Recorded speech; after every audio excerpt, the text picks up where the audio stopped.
laquelle on doit absolument déposer le bilan de son entreprise n'est pas une question anodine. Parce que passé un certain délai, on encourt des sanctions. D'abord, on va essayer d'être pédagogue en quelques secondes.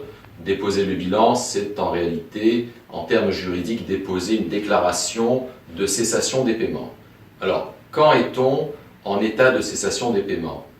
En termes juridiques, encore une fois, on est en état de cessation des paiements selon le Code du commerce lorsqu'on ne peut pas faire face à son passif exigible avec son actif disponible. Pour être plus clair, on est en état de cessation des paiements lorsqu'on ne peut plus payer immédiatement avec ses disponibilités, ses dettes immédiatement exigibles. Attention, on peut avoir une entreprise prospère qui a des avoirs bloqués, mais tellement bloqués qu'elle ne peut pas payer ses dettes immédiates. D'autre part, et dans l'autre sens, on peut avoir des dettes extrêmement importantes, mais qui ne sont pas exigibles, et dès lors, on n'est pas en état de cessation des paiements. Alors, le délai fixé par la loi à partir de la constatation de l'état de cessation des paiements est de 45 jours. Vous devez absolument déposer cette déclaration dans ce délai de 45 jours à compter de la constatation de cet état.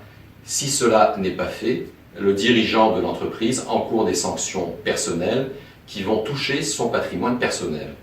Actions en comblement de passif, sanctions pénales, banqueroute, etc. etc.